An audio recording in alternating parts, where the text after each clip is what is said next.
Congratulations and thank you for attending the St. Elizabeth's Garage Parcel 6 project, subcontractor contracting, and employment training. Before we get into the bulk of our training, I want to give you the opportunity to write down the contact information for some of the pertinent individuals working on this project. Here you'll find the contact information for the general contractor, GCS Siegel, Grunley Joint Venture, specifically Onika Dugan, the senior project manager with Grunley, as well as Atmos Solutions Inc., your contracting and employment compliance officer. And here you'll find the contact information for Kalila Whitland Adams, the senior compliance manager, as well as Christopher Pompey, the compliance administrative assistant. We'll now go over the requirements for the Department of Small and Local Business Development, or DSLBD. DSLBD is charged with monitoring both public and private projects and their contracts per DC official code.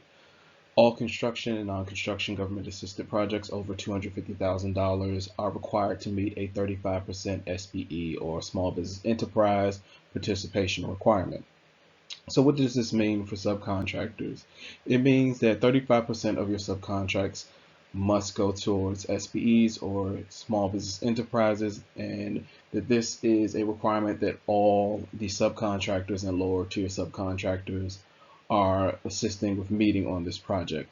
So it is a flow down requirement. It starts at the very top with the GC and it trickles down to each and every last one of the subcontractors working on the project. You're also going to be required to submit a SBE subcontracting plan listing all of your subcontracts between you and your subcontractors, especially SBEs and CBEs, so the DSLBD is aware of how the work is being subcontracted out on the project. And we'll go over the SBE subcontracting plan in more detail on the next slide. Here you'll find an example of the first page of the SBE subcontracting plan. It details the information concerning the developer or prime contractor, as well as the project information. When you receive this document, this page will be pre-filled by our company, Atmos Solutions. On the second page of the SBE subcontracting plan, you will find the sections that you will complete to enter in the data concerning your lower tier subcontractors. Now, there is only one page consisting of two sections to complete information for your lower tier subcontractors. So if you have more, what you would want to do is duplicate this page and continue to enter information for as many pages necessary to add all of your lower tier subcontractors to the subcontracting plan. Here you will find the final page of the SBE subcontracting plan. This is to be completed by the Department of Small and Local Business Development. For SBE and CBE subcontractors working on this project, there are additional quarterly reporting requirements. You must submit fully executed subcontracts for each of your subcontractors listed on your SBE subcontracting plan. You also are required to submit a quarterly vendor verification form if you are an SBE or CBE, and that also goes for your subcontractors who are SBEs and CBEs. This document is a document that attests to the money that your company has received on the project for the quarter that has just ended. And we're going to go over the VVF form, or vendor verification form, in more detail on the next slide. Here you'll find an example of the first page of the vendor verification form. It details the year, the quarter, the project details, the SBE and CBE subcontractor details, how they plan to complete the work for their subcontract on the project, whether they plan to do it for the entirety of the project using their own resources, the entirety of their subcontract using their own resources, or whether they plan to subcontract the work out to a lower tier subcontractor. And below there you will see a section where you would enter in the information regarding the lower tier subcontractors. Here you will find the second page of the vendor verification form, and probably the most important page. This page details the monetary values in Part 4, as well as the notarization and signature section. Now in Part 4, you will enter the following information. In the first line, you will enter the total amount of your contract or subcontract. On the second line, if you are subcontracting any of the work out to a lower tier SBE or CBE, you would enter that total amount in this section. In the third section, you will be entering in the amount that you were paid for the quarter that has just ended. In the next section, you will enter in what your company has been paid to date, including the quarter that you're reporting on. And in the final section of the monetary values, you will enter in what is left to be paid to your company. As I mentioned previously, it is highly encouraged that you subcontract with SBEs and CBEs when you're working on this project, as there is that 35% SBE participation requirement imposed by DSLBD. And there are some outreach efforts that you should conduct and perform in order to help meet this requirement. You should identify all subcontracting opportunities that you can provide to SBEs and CBEs. You should provide them with written copies of these solicitations, and you should make all attempts necessary to contact SBEs and CBEs. Make sure that you are documenting your efforts in contacting them. Make sure that you're including names, addresses, dates, times, telephone numbers, and details and descriptions of when you are contacting these companies regarding this. This will be considered your best faith efforts. We're now going to go over the employment requirements, which are overseen by the Department of Employment Services, or DOES. So who is DOES? DOES is a DC government agency who monitors the First Source Employment Agreement, as well as the 51% District Resident New Hire Amendment Act. They are also your first source in regards to recruiting and hiring for new job opportunities. So what is First Source and who does it apply to? First Source applies to any contractor or subcontractor working on this project whose contract totals $300,000 or more. It requires that you sign a First Source employment agreement and that you complete a revised employment plan. Both of these documents must be submitted within 7 days in advance of the project or your contract start date. In addition to signing and completing the 2 documents previously mentioned, there are specific hours that are expected to be worked by DC residents within the following categories. So 20% journey worker hours, 60% apprentice hours, 51% skilled labor hours, and 70% common labor hours. And again, these hours are expected to be worked by DC residents.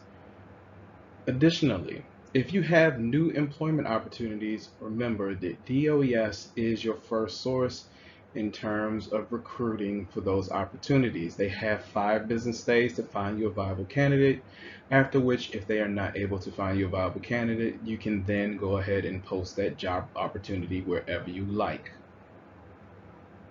We're going to go into more depth concerning the revised First Source Employment Plan. The following information must be included on that revised employment plan. You also must include any eligible workers on that revised employment plan, including eligible transfers as well as laid off employees. So you must provide projections for your total number of journey worker hours, your total number of apprentice hours, your total number of skilled worker hours, your total number of common labor hours, any employment hiring projections. If you don't plan on hiring, you want to include a justification sheet, and again, your employment projections in general. In terms of the requirements for this project, they are monitored by DOES utilizing certified payrolls entered into the LCP tracker system. So please make sure that you are entering in your certified payrolls not only in a timely manner but on a consistent basis. Please note that DOES can conduct at-will audits of your payroll and employment records. They can assess penalties as well if you're found to be in willful breach of your First Source agreement, or if you fail to complete your compliance reports, or you deliberately falsify information. That can result in the monetary fine of 5% of the total direct or indirect labor costs. You can also be fined if you fail to meet the hiring requirements. And the monetary fine for that is 1/8 of 1% of the total direct and indirect labor costs by which you fail to meet each individual requirement. In addition to the first source requirement, for subcontractors that meet the following criteria, you must register and implement an apprenticeship program with the DC Apprenticeship Council.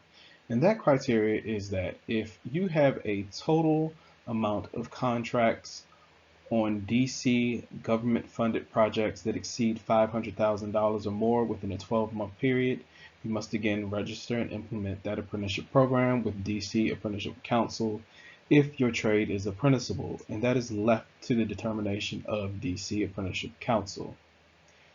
There is also a minimum numerical ratio of apprentices that are expected to be worked with journey workers. That is 1 apprentice to every 3 journey workers. We will now go over the Davis-Bacon Act, which is overseen by the Department of Labor, or DOL. The Davis-Bacon Act was enacted to prevent non-local contractors from coming in and underbidding local wage levels so that they can obtain federal construction contracts. The Davis-Bacon Act requires a few other things. It requires that local prevailing wages be included in bid specifications, and it applies to any federal government or district contract that exceeds $2,000. And that is the project's contract, not the individual subcontractor's contract. It also requires that all mechanics and laborers working directly on site on the project be paid no less than once a week. In terms of the wage determination, it requires that all tradespersons working on site of the project be paid in accordance to their classification and group number if applicable. If you do not have a copy of the wage determination, please reach out to Atmos Solutions.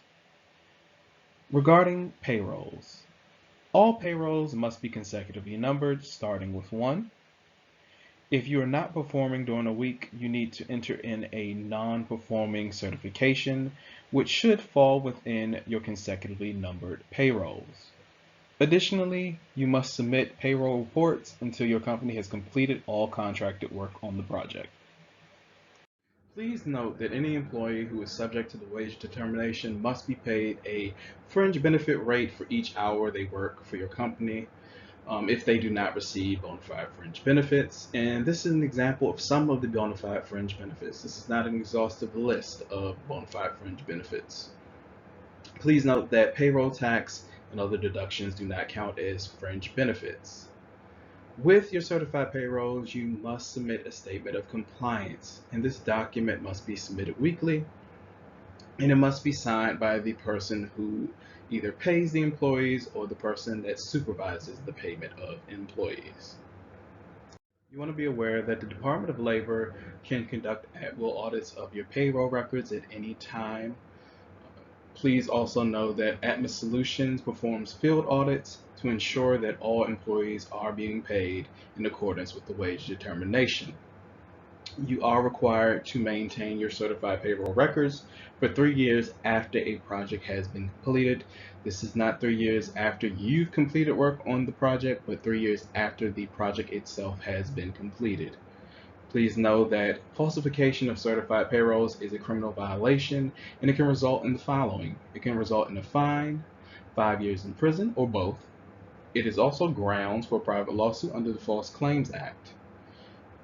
If you are found to be an aggravated or willful violation of the labor standards provision, or if you disregard your contractor's obligation to employees or subcontractors, you can be debarred for up to 3 years.